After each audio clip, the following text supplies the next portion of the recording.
I will just briefly look at some of the elements of MobiMOOC. It was called MobiMOOC, a massive open online course on mobile learning.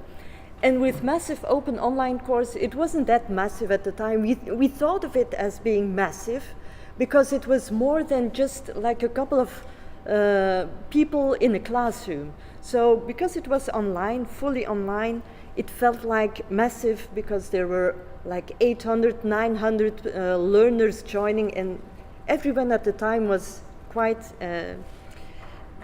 happy with it. It was rolled out twice. Once in April and May 2011, and then a second time in September 2012. And the idea was that we would experiment both in the format and in trying to get more, to make it more inclusive, and also in terms of course rollout.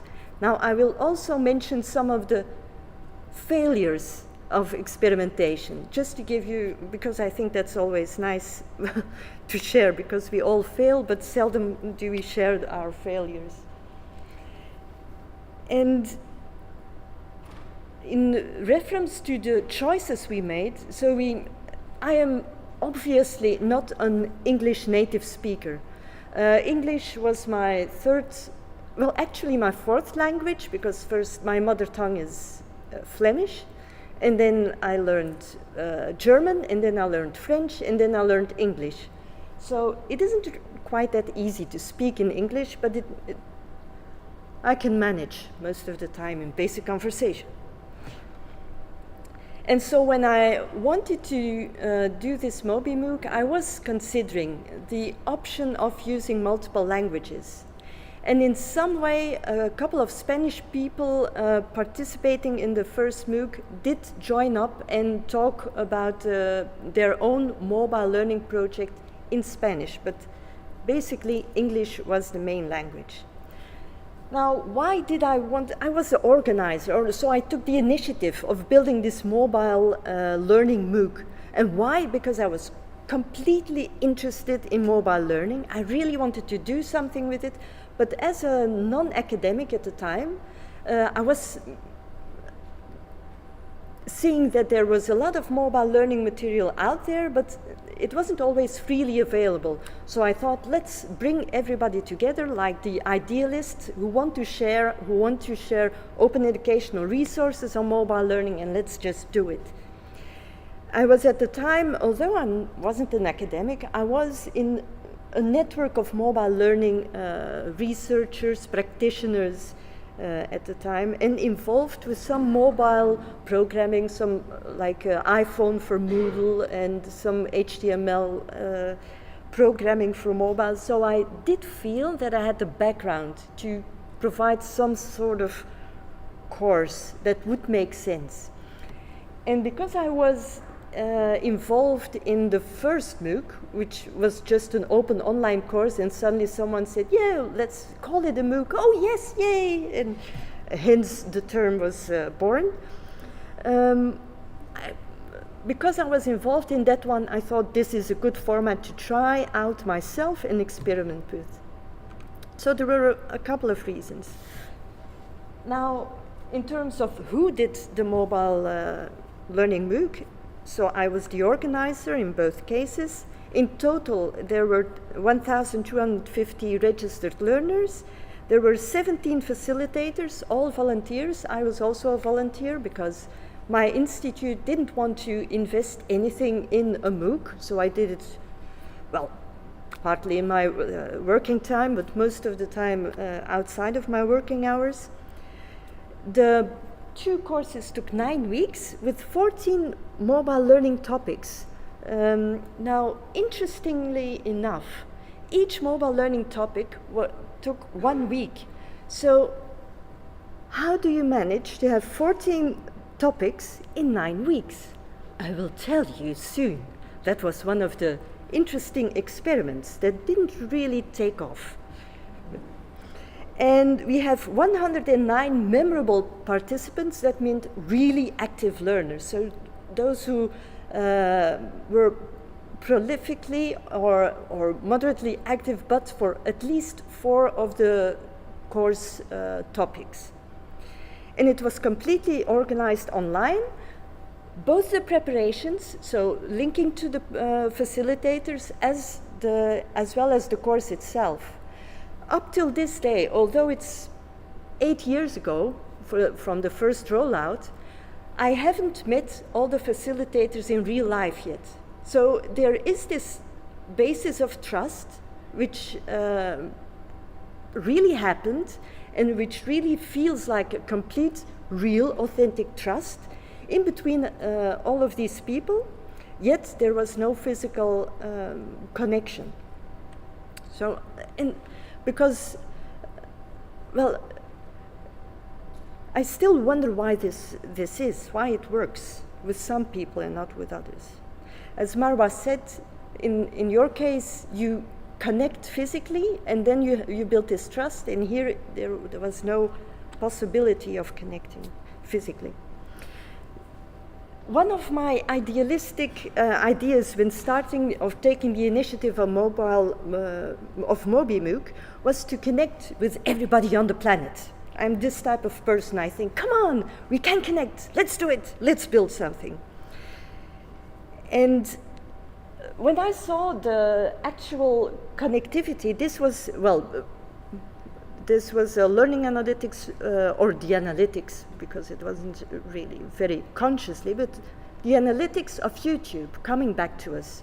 And if you see, I was quite impressed because although we didn't have more than 109 really active learners, we did cover a lot of countries with the resources that we made available, which was quite nice to see. At least you have some kind of response to an idea set before a course start. Now, the topics covered were also quite fragmented because it was on the basis of who is an expert in which mobile learning topic and are you willing to facilitate that topic. And some said yes, and well, all of them said yes, otherwise they wouldn't be here. But in the second rollout, we also did a very short survey asking the learners which topics they would find very interesting. And we took that feedback to deliver those topics in the second rollout. So in general, what we did with the design, because there will be a design workshop part in the afternoon, we did a general approach that we collaboratively decided upon. So 1 week would focus on one particular topic. The facilitator would provide pre-course material, a little bit like a flipped classroom, to put everybody on the same starting point, or at least some basic similar starting point. And those pre-course materials were considered as part of the syllabus. And then the facilitator would give a 60-minute live webinar. And in that live webinar, you could just ask questions or add some of your own experiences as a learner, or do whatever you like in terms of possible interactions. And then there was also a discussion in Google groups, like the many MOOC discussions that you have nowadays as well. And at the end of each week, we would send out like the highlights of this week, just for those who couldn't be at some part of the course or who didn't have that much time, then they would be able to catch up. Now, of course, if you build a course, you have so many pedagogical assumptions and pedagogical expectations and formats that you will be using. Now, in this case, in the two, the biggest difference between the first rollout and the second rollout, well, one of them was the difference in topics, because we didn't just replicate the first rollout, we actually reorganized it a bit and provided different topics. But the biggest difference was in terms of how we structured the course in itself. Now, in the first rollout of MobiMOOC, we had 6 weeks of courses, and each week was focused on a different mobile learning topic. In the second one, we had a course only in 3 weeks, and we used a tree-like or an umbrella-like approach. So you had this introduction to mobile learning, and then you had 2 basic but common mobile learning topics in the second week. So you would choose either to go to the one theme or the other. And then in the third week, we multiplied it again, and you had 4 topics. Is this a good thing to do? No. No. For several reasons. It was so nice in my head, but it just simply didn't work. But I can tell you, I am this person who sticks to an idea. It is very difficult to kill your darlings, like Mark Twain said, and still I think there's something in it, but I wouldn't try it. If you ever consider it, don't, but still. Now, we also used a couple of mobile tools because it was about mobile learning, so we had to walk the talk. But in 2011, you had quite a number of mobile tools already, but it wasn't equally balanced around the globe. So we had to really try and find the right tools for every topic. And we, as I like all experimentation, I convinced the company to allow us to give $500 to a winning project, mobile learning project, which was nice, like a very simple type of gamification. So as I said, one of the reasons to have this MobiMOOC was to create open online, open educational resources, and it worked. And for years, I could see that some of the content that was created by the facilitators and the course material that was provided was taken up by different universities and really either used as is or weaved into their own curriculum. So that one really worked, which gives a nice satisfaction.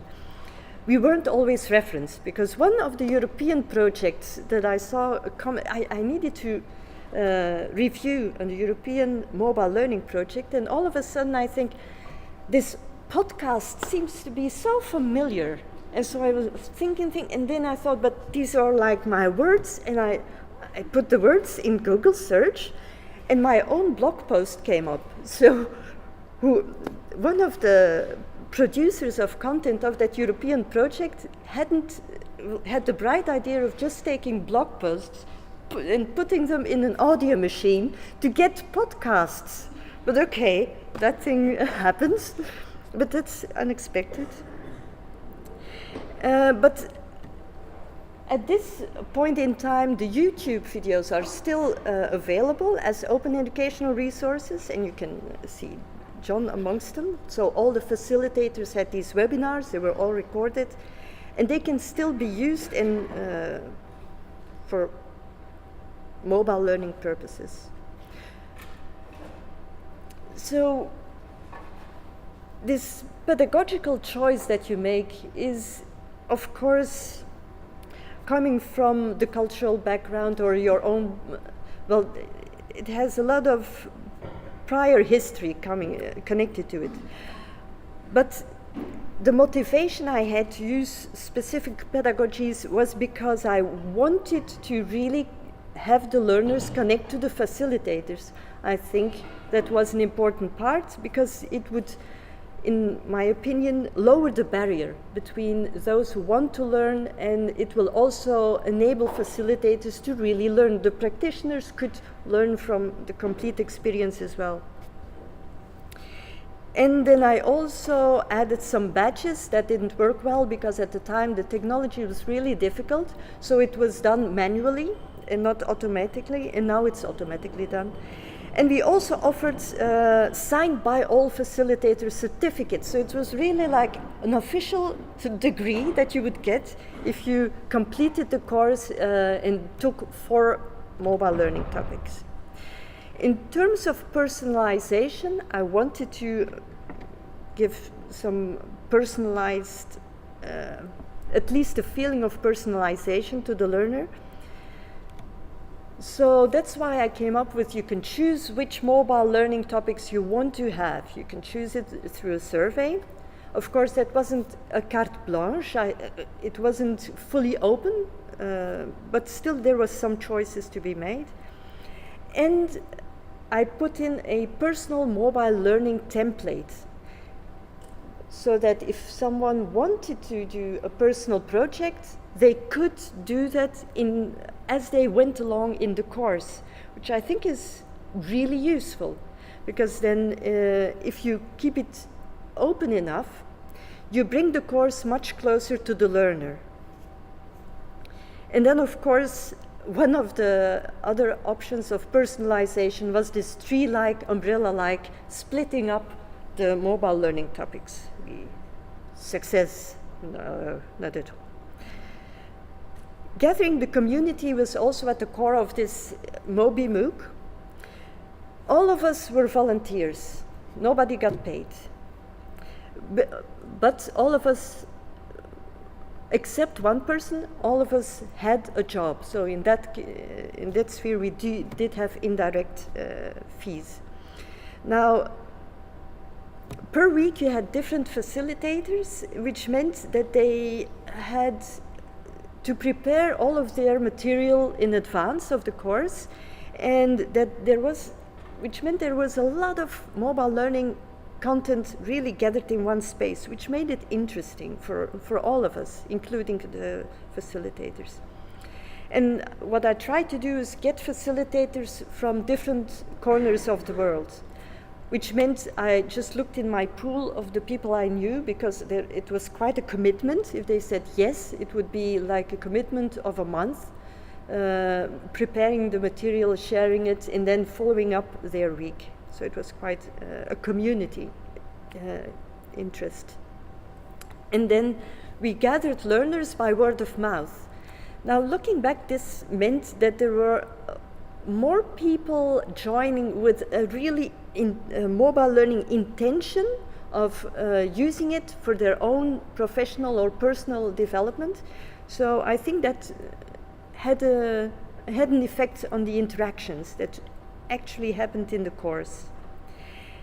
And building this learner community was to me important, because I think if you connect or if you interact with people, sometimes it works, sometimes it doesn't, but at least there is an extra dimension being created in a course or in any gathering of people.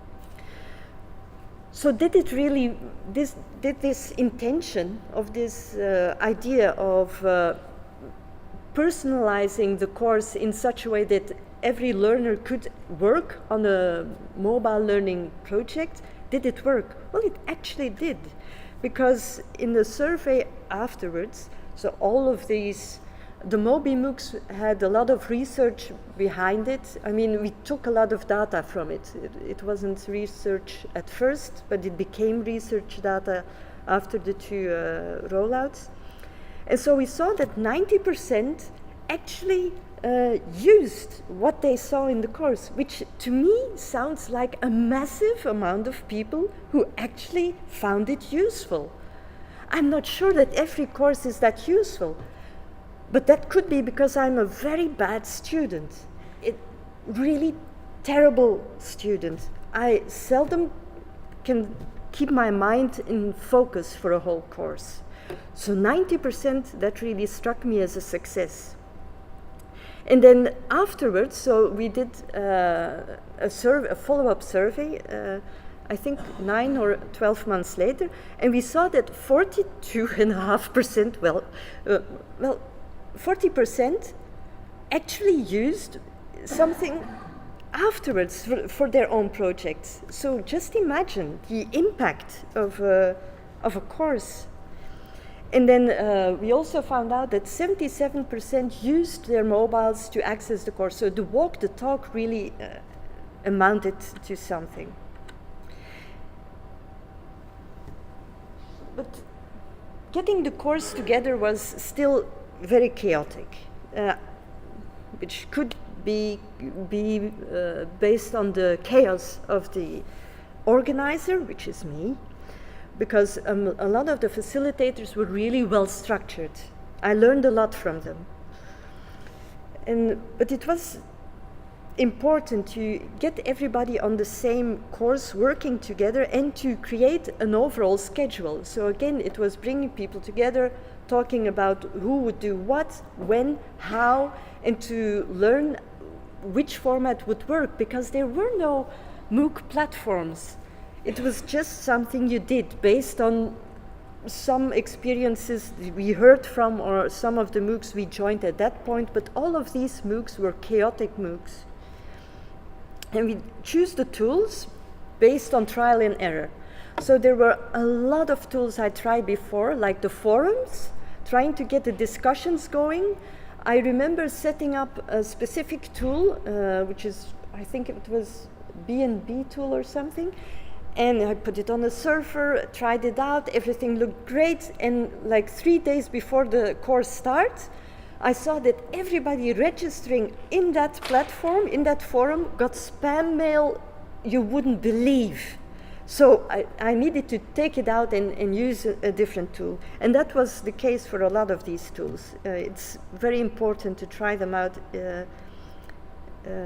before the course starts. And why I'm saying this is because if you use mobile tools or any tools in a course, in many cases these tools have a very specific demographic behind them. And so sometimes you would think, social networking, yes, Facebook, but choosing Facebook will leave out an entire group. So it is important, I think, to really talk or enter into a dialogue with the group and see which tools they use, and then see, can you use these tools in some kind of course puzzle that will enable discussions, that will enable deadline notifications, all of that, before you really set the tools that you will be using for that specific course. So it was a lot of, time and effort from everybody, and there was a lot of chaos and sorting through chaos, including with the tools. And I think it's still the case. One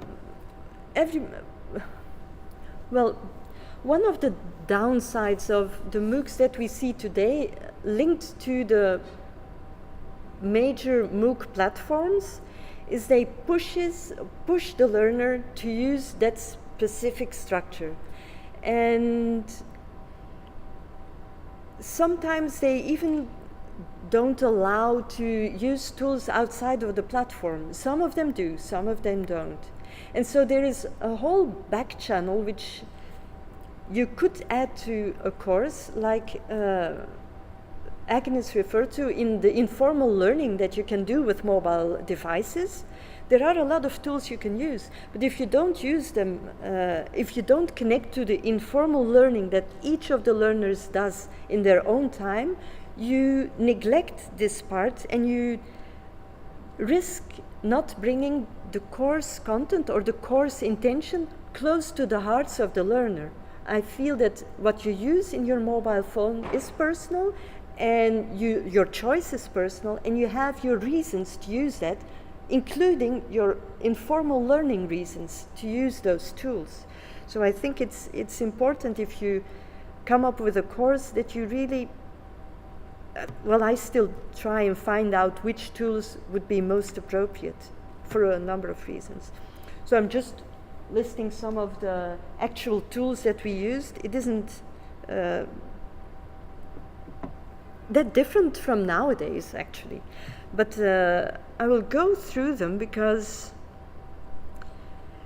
there's some reasoning behind it, and also one of the reasons we decided on using a wiki page as a landing page. So the starting point of a course, the central meeting point of content of the course, was because it was easy to access with a mobile, because it was very simple. People by then across the world knew Wikipedia, so it was something you could easily find your way across. But in 2018, the wiki pages that we chose were stopped. So the company failed and all our resources got closed down.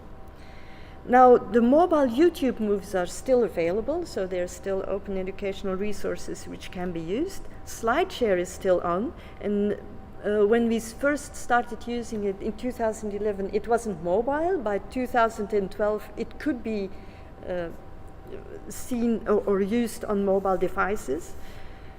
Now, WYSIC is now promoting itself as a MOOC platform, but it's actually a connectivist MOOC platform with some restrictions, but it was already mobile enabled in terms of the webinars you could give through it.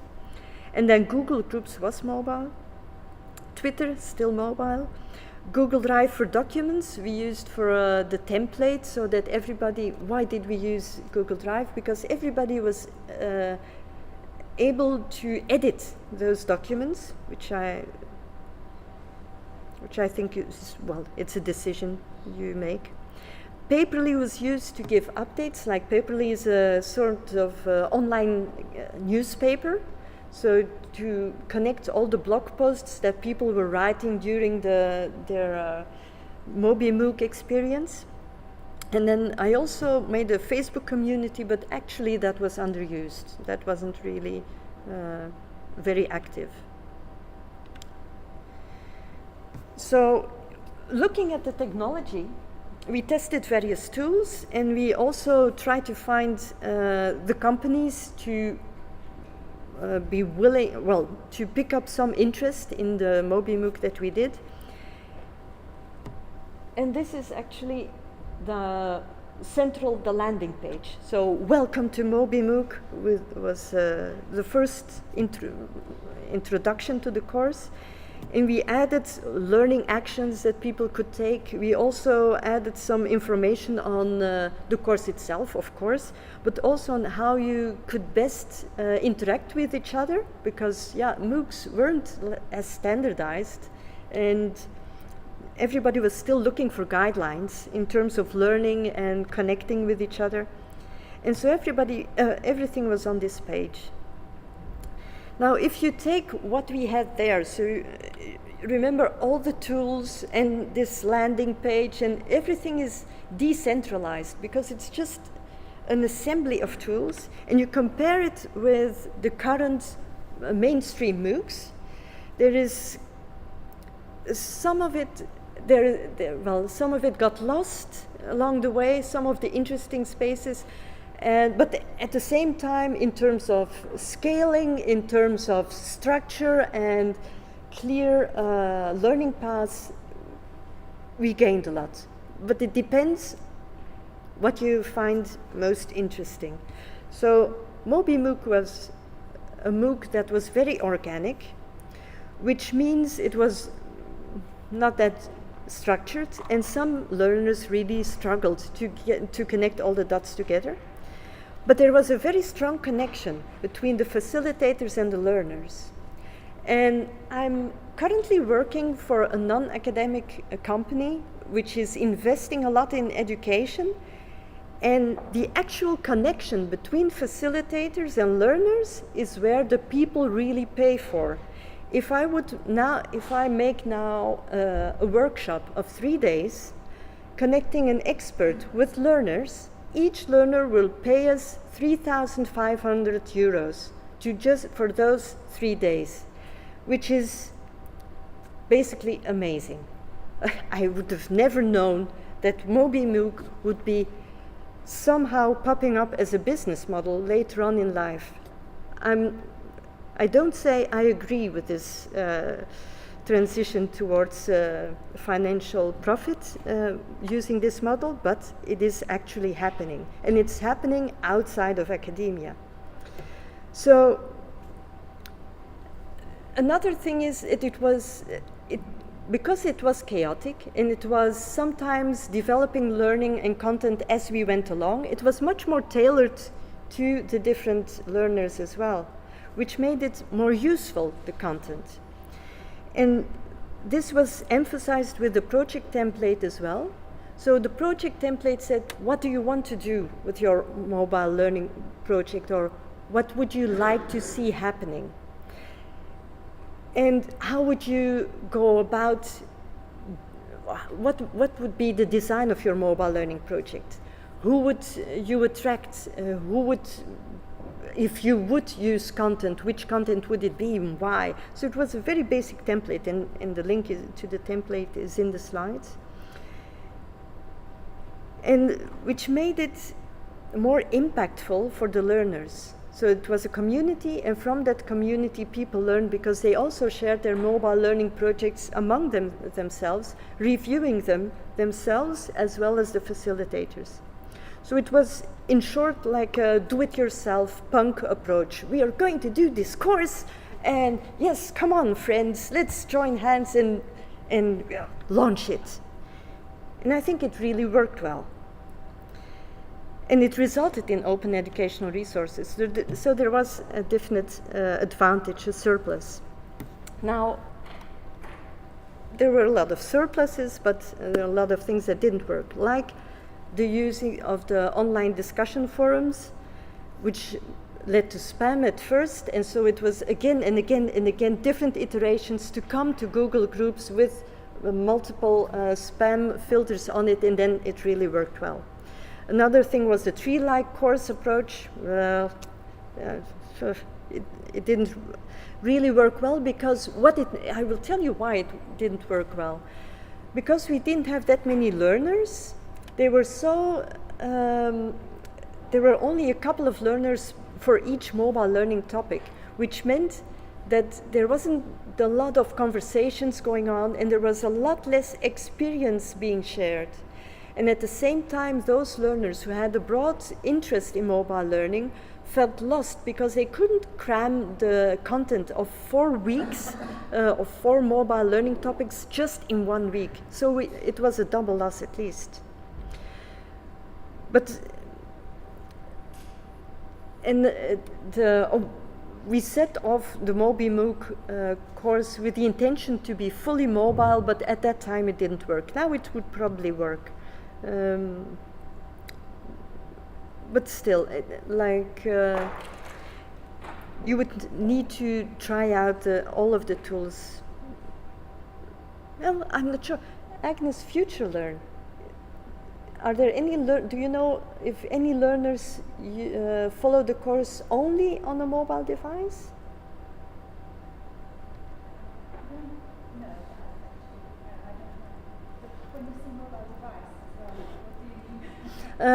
you mean? Any type of device to connect to the, yeah, tablets and.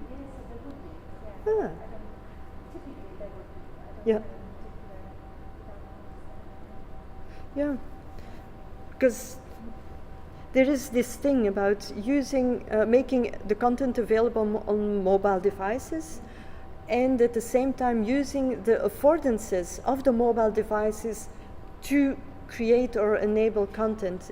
And this is where I think a lot of experimentation can still be done. But so we also didn't quite manage to eliminate the chaos for all learners. And although it had a lot of success, these MobiMOOCs, and I was asked to roll them out again, I could never muster the energy to roll it out a third time, because it really takes, the way we did it at the time took out a lot of energy. And then the course badges, as I said, now it's all a certification. If you take a MOOC course on a platform, you have this automated certification going on, but the course badges, well, it took a lot of years before that was possible. So, when you look, okay, there were some unexpected extras. So by the end of the first rollout, I just asked all the learners who were there, does anybody want to write a research paper? Because as I said, I wasn't an academic at the time, but I thought that if I would write some research papers, I would be launching my academic career. And I really wanted it at the time because I didn't have any degree when I started MobiMOOC, so only secondary school, that was all. So I thought, yes, I'm going to shift careers and it will just be like this once I write a research paper. This isn't the case, but still, it did attract attention. And there were a lot of people suddenly accepting the invitation to co-author papers, and we got 5 research papers out of these 2 courses, which was quite amazing. But not only that, they were cited so many times that from the, I think we were with 7, the first group of research paper authors, and at least half of them are actually having an academic career. And they promote their success as an academic by pointing out to the citations of these research papers, which is fabulous. I mean, it's really a surplus, unexpected. Another thing that came out was an e-book on creating a MOOC yourself, which was out in 2013 and then sold 2,000 copies, sold being it was $3 or €3 per ebook, so it wasn't that much, but still it got some interest. Then, so the research careers, and there were also 17 mobile learning projects, and some of these projects got realized, and including a mobile learning research and development department, which was set up, which was quite surreal to hear that happening. And other people who took that course set up their own MOOC as well. So why do I mention this? That is, you could never imagine that, or I could never imagine that simply by offering a course which is an experimental course, something more can come out where people get satisfaction for their own professional or personal life, which was actually going on, so you can never know. And I think it's important to really look at the results after a course as well, to really understand whether it can add something or not. And there were also some MOOC awards earned by learners that followed the MOOC and then started some MOOCs in their communities as well. So, what did I get out of it? Is anybody interested in what I got out of it? Because, yes? Yeah? Okay. I'm not sure, but so, in hindsight, I can tell you it was a lot of work, much more work than I had anticipated in advance. And at times it wasn't, there was a lot of energy that needed to be put in. But looking back, I now understand the timeliness of it. So in terms of early adopters and experimenting with something, this was the right time to experiment with it, because it was so taken up. And because people really, it was timely in terms of mobile learning projects and timely in terms of using the MOOC format in whichever form it was delivered. And also the importance of a network. I mean, you wouldn't get people actively involved if they wouldn't trust you. So, and trust is something which I think is part of a network. And so I could really see the importance of that in, and actually looking at my network, I see now that it still is like a group of people who are rather idealistic in a way, which is good to know if you are looking for your similarities. And of course, the power of just doing it. It never seems like something will be realized, but I'm so happy to have done it.